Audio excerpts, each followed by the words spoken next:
Hello, everybody. Welcome back. This is what is it? Chapter 5 of AP World, Unit 1. And today we're going to talk about what's going on in India politically and what's going on in Southeast Asia politically as well. So we're really building on that introduction to Buddhism slash Hinduism from earlier, and we're going to see how those ideas will manifest, so to say, in Southeast and South Asia. So let's look at empire building in Southeast Asia.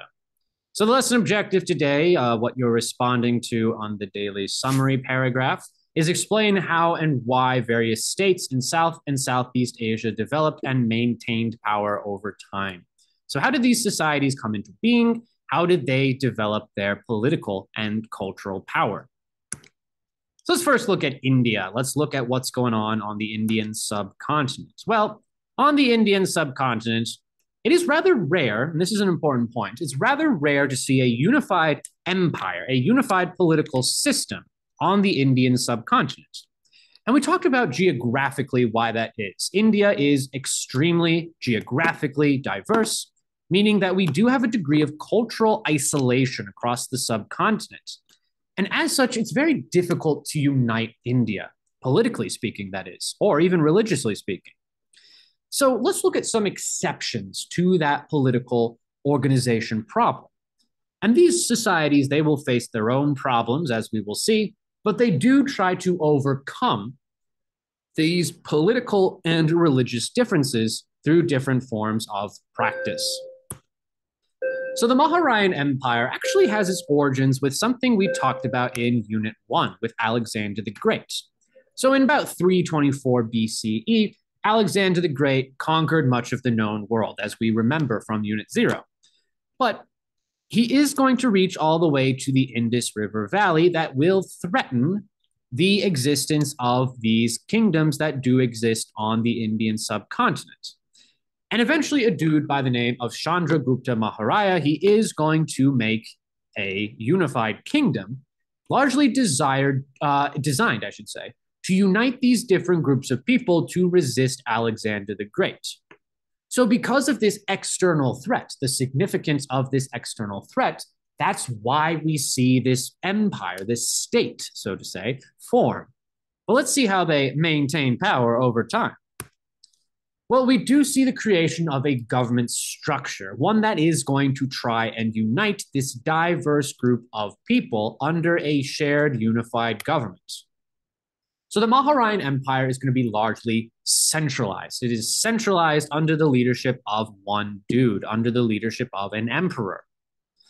And there's going to be an extremely well-organized bureaucracy in the Mauryan Empire. There's a ministry for basically everything that you can think of. There's a ministry, I think, for 6 aspects of the Indian society. There's a ministry for trade, ministry for agriculture, etc. So it's a very well-organized political structure that is attempting to administer over a diverse group of people through this highly complex bureaucracy. But there's also going to be an attempt to unify India through a shared foreign policy outlook.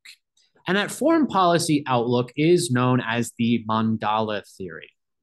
And the Mandala Theory is actually something you might be already familiar with. Oh my gosh, give me 1 second.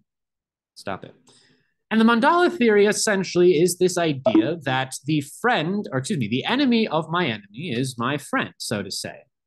And essentially, it's called the Mandala Theory because a mandala in Indian culture is a circle, essentially.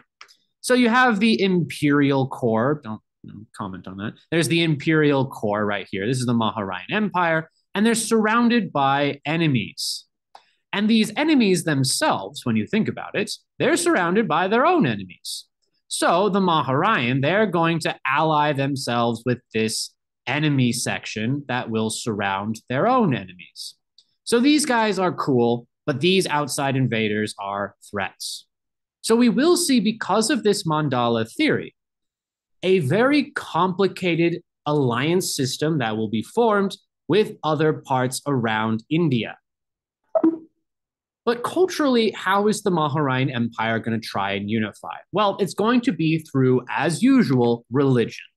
And that's mostly because of the actions of this dude right here, Ashoka the Great.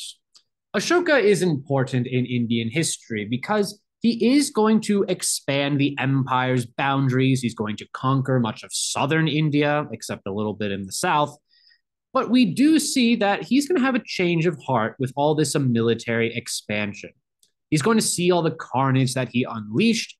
And what's he going to do? He's going to convert to a pacifist religion, i.e., Buddhism. And Buddhism is going to become, very briefly, the state religion of India. It's yet another attempt to culturally and religiously unite diverse groups of people under a shared faith. And in this case, it's Buddhism. So Ashoka is going to be so-called the Great because he will expand the borders. I combine borders and boundaries together. He's going to expand the boundaries of the Mauryan Empire, but he's also going to be very active in promoting Buddhism. He's going to build temples, i.e., Buddhist temples are called stupas. He's going to build statues. And he's also going to build monasteries that will actively promote the spread of Buddhism to create friendly states around India. So we will see under Ashoka the Great, especially the spread of Buddhism. Buddhism is going to largely spread through trade routes. It will go beyond India into places like China, into Tibet, a region of China, into Korea and Japan, as we talked about earlier, but also throughout Southeast Asia, as we'll talk about later. The Mauryan Empire, unfortunately, is going to decline, and mostly that's because of everybody's favorite group of people, Central Asian nomads. And we are going to see the creation of an empire, the Kushan Empire. And the Kushan are going to invade something. They are going to invade northern India, and from there they are going to weaken the political control of the Mauryan Empire. And from this, we do see the Mauryan eventually dissolve. They are going to break up into rival kingdoms, and we do see that there is a decline of political unity in India, in the Indian subcontinent. But the Kushans are also important because of another thing, and that's because they're going to convert to Buddhism. And I know what you're thinking. Why is this important in Indian history? But it's important because it's going to help us explain why Buddhism isn't going to be popular in India. So why no Buddhism? Well, for two reasons. And one of them we've kind of touched on before. And it's the idea that Buddhism is viewed culturally by many Hindu societies in India as just another form of Buddhism, or Hinduism, I should say. Remember, Hinduism is an extremely flexible religion, meaning that it will incorporate local customs, local religious practices into its own theology, into its own system of beliefs. So Buddhism, rather than being a distinct religion, is going to be viewed as just another form of Hinduism. But politically, why is Hinduism not going to be so popular? Well, it's going to mostly be because the fact that the Kushans will convert to Buddhism, but they're seen as an outside threat. They're seen as not Indian, and they're adopting Buddhism. They're seen as, oh, we're forcing this religion on you, and we're an outside invading group of people. We're not very popular. So the negative association between the Kushans and Buddhism, that's a major reason why Buddhism is going to be viewed as not a very popular religion in India. So for these two reasons, religiously, it's not seen that different as Hinduism, and politically, it's viewed as a foreign or outside threat. So you should be able to answer this question right here. Remember, include detail when you're answering this. Why did Buddhism not find the same following in India that Hinduism finds today and back then? So, as I said at the beginning, unified empires are few and far between on the Indian subcontinent. And one of those few and far between examples is the Gupta Empire. So the Gupta, much like the Mauryan, they're going to unify the Indian subcontinent. They're mostly going to be successful in the north. They'll have some success down here in the south, but they'll never invade the Deccan Plateau. They're never going to invade beyond this central part of India. And then, just as a curious little side note, it's a little funny, but the guy that founds the Gupta Empire, his name is Chandra Gupta, last name Gupta. Funny, funny Bill Wirtz reference. All right. But what else is different about the Mauryan and Gupta empires? Well, largely it's going to be because they have different political structures. The Gupta Empire is decentralized, unlike the Mauryan Empire. So the Gupta Empire is largely going to follow a feudalistic model, meaning that power is delegated or given to local nobles, who oftentimes are members of the royal imperial family. So India is largely going to be governed by these local rulers who are given some power by the Gupta emperors. And this is kind of an attempt, in a way, to unify India by recognizing that it's so geographically diverse, it would be impossible to govern over this many people. So feudalism is designed to spread out the cost of government and administration to local rulers. But as such, the emperor is not going to have that much power, politically speaking. But we also see an attempt to unify the Gupta Empire through a shared religion, much like we did in the Mauryan, and that is through a shared religion. And that religion is the majority religion everybody follows in India of Hinduism. So we are going to see the active promotion of Hinduism as a cultural unifier under the Gupta Empire. The Gupta emperors are basically saying, hey, the emperors have no political power, but how do they govern and unify culturally? Well, we have to have a shared religion, but we also need to have a shared general culture. And we're going to see that expressed in a political practice referred to as the theater state. And the theater state essentially is a political idea that governments will unify a diverse group of people by essentially inventing a national culture, by essentially inventing an empire-wide culture.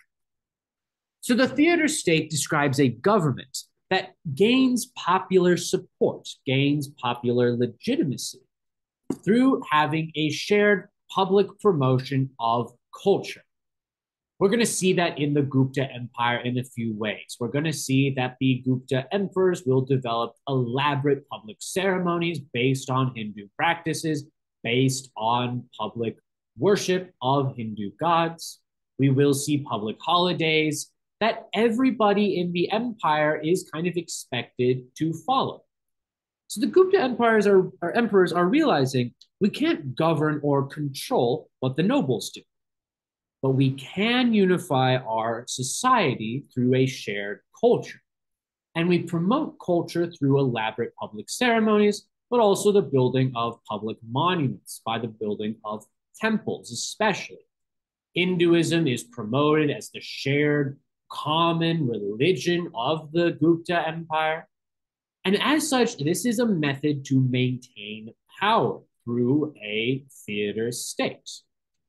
And the practice of the theater state is something we will look at in other societies. I may not mention it by name necessarily, but I will mention it in practice. There's a fly that landed on my nose. And as a result of this public promotion of a shared culture, we are going to see a golden age in Gupta or Indian history. We are going to see a golden age in terms of creating a shared unified culture. So we do see, because of this political practice of the theater state, and also because of the massive amounts of wealth coming into this city, to Gupta society through trade, that we will see the public promotion of shared culture in the Indian subcontinent. So we will see during the Gupta Golden Age advances in culture, in religion, but also science as well. We are going to see during the Gupta Golden Age, there are advances in astronomy, in maritime trade technology, but also with mathematics as well. This is where the concept of the zero comes from in Western society. Well, it comes from India, but it's introduced to Europe through Muslim or Arabic traders. That's why they're called Arabic numerals, thinking back to what we talked about with the rise of Islam. But because there is this active promotion of Hinduism, we are going to start to see the development of new practices culturally and socially in Hinduism. So we will see kind of a renewal of religious fervor, of religious experience through the development of new religious practices. So largely these religious practices are going to try and unify India by reinforcing ideas of cultural and religious hierarchy. So we do see a reinforcement of the caste system, but also ideas of patriarchy. In fact, the status of women is actually going to go downward during the Gupta Empire. Women are going to lose rights such as property. Women are going to be subject to new religious practices such as sati. And sati isn't practiced anymore, just for context in Hinduism. But it is going to be this idea that women should be loyal to their husbands even in death.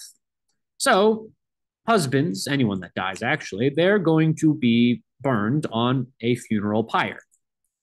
And a woman is expected to be a good wife and throw herself on the funeral pyre. And this is the idea of widow immolation, the idea of setting oneself on fire to, well, die. But it's, romantic, obviously. One day I want somebody to throw themselves on a fire for me. Well, I mean, obviously voluntarily. No, I don't want them to throw themselves on the fire. That's terrible. Well, no, it's ladies, everybody, I guess, don't throw yourselves on fire unless the person is worth it. Maybe they're not worth it. I don't know. I mean, don't burn yourself. I shouldn't go down this path, actually. Don't throw yourself on a funeral pyre. I guess, no, not even if you want to, but don't do it. Don't do it in general. It's obviously not practiced today, I should note that, but it is something that does develop during the Gupta Golden Age, and it is a religious practice that is reinforcing these ideas of hierarchy in terms of gender in this case. And eventually the Gupta Empire goes away. Why does it go away? Well, it's everybody's favorite Central Asian nomadic group, the Huns. The Huns invaded, to quote Mulan, China. They invaded the Roman Empire. Hey, guess what? Now they're invading India. Well, they might not be the same exact Huns, but generally they're referred to as Huns, and they invaded. Awesome. Cool. But as I said at the beginning, and as I said before, and as I said twice at this point, it's very difficult to unite India politically because of these geographic and cultural differences.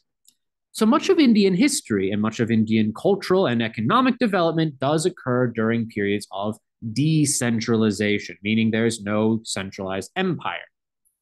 So much of Indian history, until really the modern age, until 1200 about, is largely going to be a series of politically fragmented societies. And these societies are called Rajputs. They're ruled over by a figure called a Rajput, a princely king, essentially, who rules over a small bit of territory. So much of India is divided between different kingdoms. And as such, that is going to allow for invaders from the outside. We will first see that with the Delhi Sultanate. The Delhi Sultanate, as we remember, they're a Persian Islamic society that will invade northern India. They'll set up in the city of Delhi, and they will make an Islamic kingdom. And an Islamic kingdom, you'll always be able to tell based on its title of a sultanate. A sultan is an Islamic king. So the Delhi Sultanate is going to be an example of a state that will form because of these political divisions. They won't successfully unify all of India, but there will be a group of Muslims that will, and they're called the Mughals, legally distinct from the Mongols. And we'll talk about them more at the end of Unit 2, but also more in Unit 3. I'm excited. I love the Mughals. Well, let's talk about kind of the impact of this political decentralization culturally, but first economically speaking. Well, in terms of economics, the post-Gupta period is also going to be a time of trade. And that's largely because we do see the removal of these highly centralized monarchies. And because of that, we will see an elevation. Because of the lack of this monarch class-based society, we see the rise of merchants in political and economic, and cultural importance in Indian society. So we will see the creation of kingdoms that are specifically dedicated to overseas trade, an impact of overseas trade in Southeast Asia, you could say. And one such example of a kingdom that's solely dedicated to, well, economic trade is going to be the Tamil kings. And who are the Tamil kings? I don't know. Merchants, probably. Haha, very funny. Mr. Ancharsky, you are my favorite. I know, I'm sad, man. Anyway, so the Tamil kingdoms are a series of kingdoms in southern India, and they are going to be largely influential in the Indian Ocean Sea trade. They are going to be kingdoms that have extremely important social positions and economic positions given to merchants. And the Tamil kings are going to be heavily involved in the, Indian Ocean trade. And the Indian Ocean trade is something we will discuss and explore more in Unit 2, but it will involve a lot of these basically small independent kingdoms along the coast of India, and it will involve these Tamil kings. So India is really important, as we will see later on, because it does produce a lot of natural and manufactured goods. I'm banging this guy against my desk. We are going to see that India, throughout its history, is going to be heavily desired for cloth and for cotton, especially. So India is a destination for people who want a breathable fabric, i.e. cloth. It is the best cotton you can grow in the world. Better than what will become in the American societies, better what will be in Egypt later on. But everybody wants spices. Spices are a big part of these coastal communities. People love spices, especially pepper. They crave that herb. And we are going to see that India does produce a lot of spices, especially things like pepper and cinnamon. But we also see India is notable for luxury manufactured goods, especially glass, but also things like perfume. And while we do have the dominance of Indians in the Indian Ocean trade for a time period, we do see that eventually Muslims, much like they do in overland trade, they are going to dominate this Indian Ocean trade, as we will explore more in our second unit. So Muslim merchants are going to largely control this trade because of the creation of stable political empires, but also because of developments in technology, especially the dhow, the DHOW, a very special type of ship that does capitalize on the Indian Ocean's geography, natural environment, that is. And we do see that because of this technological development, because of this political unification in the Islamic world, we do see Muslim merchants being able to dominate overseas trade. So Muslim merchants are going to expand around the Indian Ocean community. They will make diasporic communities along the coast of Africa, for example, but also along the coast of India. And that's largely because there's no centralized monarchy to stop them. And commerce is another word for trade, in case you ever see that word, so you don't ask me. Well, I mean, ask me if you'd like, but, it's just, in this class, we use elevate language. We use academic language in this class. And an academic word for trade is commerce. The more you know. Anyway, let's look at culture. Because of all of this wealth, because of all of this wealth, we are going to start to see a rise of distinct Indian culture. We do see that these merchant-based economies, these merchant-based societies, they are going to heavily promote, trade, obviously. But also, they're going to have the money to sponsor or patron art and culture. So we do see during this time period of decentralization, both after the Mauryan Empire and after the Gupta Empire, we will see an explosion of Indian culture. We will see the promotion of Sanskrit as a written language in Indian society. And we also will see that Sanskrit will evolve into public works but works of literature, especially works that reflect religious themes, i.e. Hinduism. And one of those examples is the Bhagavad Gita, or the Gita as it's sometimes called. It's a series of religious stories, religious texts that have to do with Hindu practices. So this is going to be something that actually follows the Mauryan Empire. So much of Indian culture does develop distinctly in these geographically isolated political entities. So this is a time period when we have the flourishing of dharmic religions, especially Hinduism. We see this idea of karma, this idea of reincarnation. Remember, these are important aspects of Hinduism, of dharma in general. So if you ever see the term dharma, that means reincarnation. That means karma. Another kind of movement that is important and that does develop kind of in reaction to the caste system, especially after the Gupta Empire, is going to be the so-called Bhakti movement. And the Bhakti movement is an example, an alternative to the strict hierarchy of Hinduism, of the caste system, of these patriarchal ideas, of the status of women. So the Bhakti movement is an example of what we call Hindu mysticism. And mysticism, essentially, remember, is a form of alternative worship. Hey, you don't like how things are worshipped traditionally? Well, let me give you an alternative. Let me give you Hindu mysticism. So we are going to see that a kind of alternative to the strictness of Hinduism does emerge. And the Bhakti movement is going to stress more individualism in Hinduism, especially individualism in one's relationship with the divine world. So this is very popular as it will unfold among the lower castes, among the Sudra, the farmers, and among the untouchables. It's about this individual and personal relationship with the divine through alternative, non-traditional practices in Hinduism, through dance, through meditation, through communing with nature, through not exiling, but through going into nature and living by yourself, these sorts of things. So how are the Mauryan and Gupta empires similar in their attempts to unify India? Think militarily, think culturally. And how are they different? Think politically.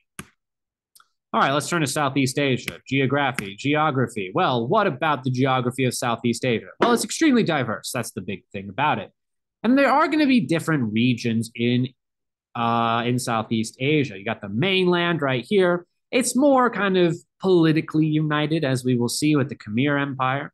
It's easier to build an empire on the mainland than it will be in the island parts of Southeast Asia, in Malay, right over here, and Indonesia, this series of islands right here. But the Southeast Asian area of the world is notable for a few reasons. For one thing, it's in a pretty great spot along the equator for luxury items, for agriculture too. So we will have active rice production that will lead to urbanization, especially using the model of champa rice from Indochina, from Vietnam. And we also see that there will be a massive production of spices as well. It's no surprise that Southeast Asia, that these Indonesian islands are called the Spice Islands. But we also see that trade will flourish in this region of the world, partially because of emerging maritime systems of trade.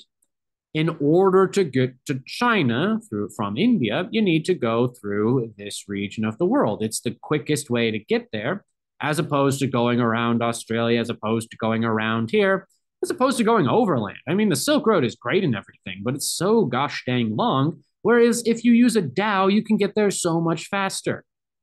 So because of this importance of trade, we are going to see a few political and religious developments. Politically, people want to capitalize on this trade. So we do see the emergence of city-states that do essentially charge merchants to go through narrow areas of water called straits. And these straits are the easiest and quickest way to get from China to India and vice versa. And as such, we will see empires and kingdoms form to try and capitalize or regulate or get money out of this trading system. But we also see that trade, as usual, brings religion. We will see the spread or diffusion of religion through trade. So because of trade, especially with places like India, we will see the diffusion of Buddhism and Hinduism in this region of the world, in Southeast Indochina, but also down here in Indonesia as well. But we also are going to see the spread of Islam as well, largely through Sufi mystics, largely through Sufi missionaries. And these Sufis are going to spread Islam, and they're going to be very successful because a lot of the times these three religions will oftentimes blend together. We see that idea of syncretism, of blending together. So we do see the creation of a culturally unique religious expression in Southeast Asia. Let's look at two kingdoms that do develop down there. And one of them is going to be the Srivajaya Empire, Srivajaya Kingdom, as it's sometimes called. The Srivajaya is going to incorporate some parts of what is today modern day Indonesia, but also parts of Malaysia as well. But the two biggest areas that the Srivajaya Empire control is the Strait of Malacca, the Malacca Strait, but also the Sunda Strait. And these two places are the quickest way to get from China to India and vice versa. So initially, we see the development of highly urbanized communities that do essentially stop merchants and say, hey, pay us, and you'll be able to pass through this strait right here.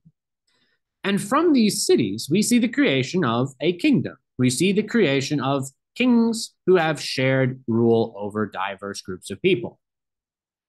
And these city states are going to capitalize on this trade. They're going to be heavily involved in exporting spices. They're going to create their empires based on technology from the Islamic and Indian world. The idea of astronomy, of map making, of the astrolabe, they're all funneling into the Srivajaya kingdom through trade.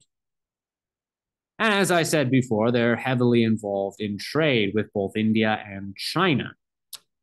But we're also going to see that to unite this geographically diverse place, the Srivajaya Empire, after all, is made up of a series of islands. You got the mainland, you got the island of Sumatra, you got Java down here. In order to unite this geographically diverse place that has cultural distinctions as well, you need to adopt something that we saw in the Gupta Empire. And that something is the theater state, the idea of making a shared culture through government creation of public ceremonies and public monuments.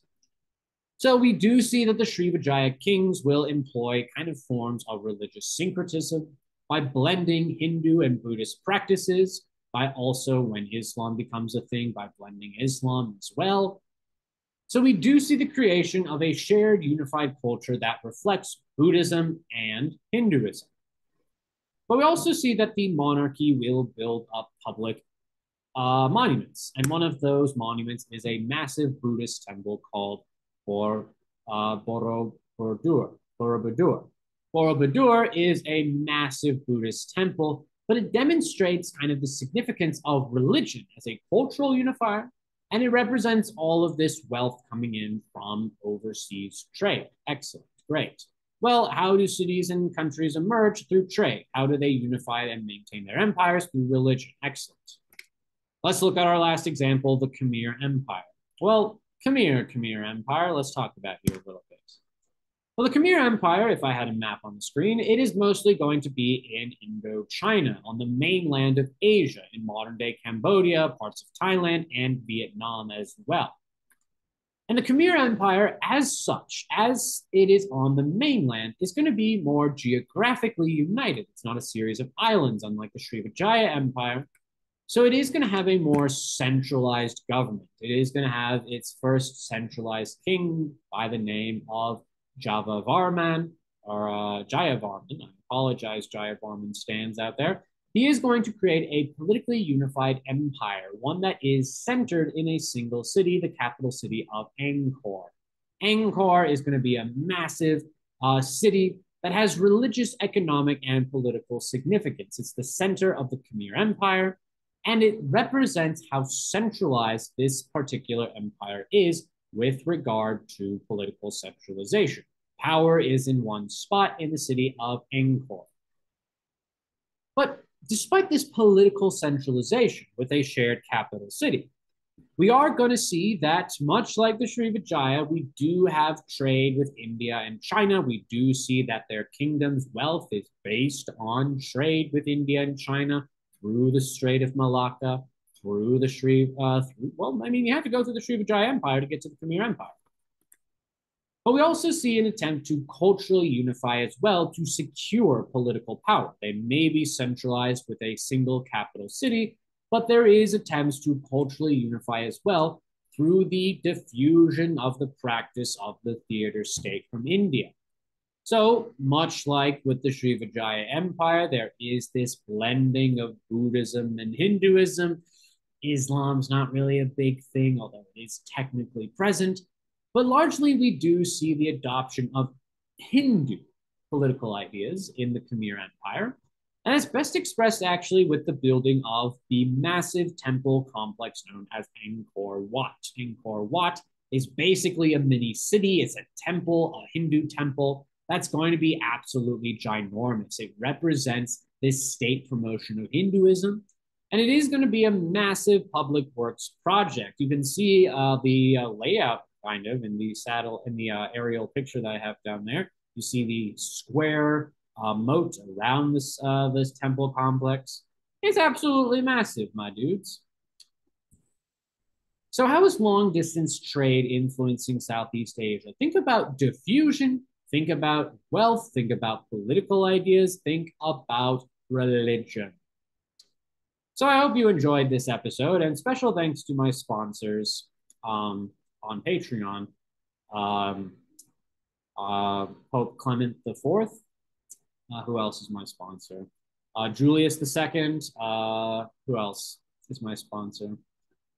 Leonardo da Vinci. No, he's more of a co-creator, I guess, because I'm trying to make a Renaissance joke, but you guys don't know anything about the Renaissance yet. Well, I mean, you probably do, but not from this class. So anyway, I'm done. Have a great day. Hope you enjoy your day.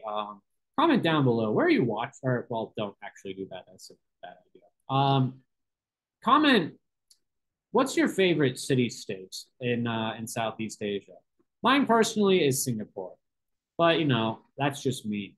Some people like Hong Kong. I don't. I have mixed feelings about it. You know, it's all out of Singapore for me. I mean, really cool place. I'd like to go. I'd like to go to Singapore someday. Anyway, that's enough out of me. Bye. Okay, time to end this video and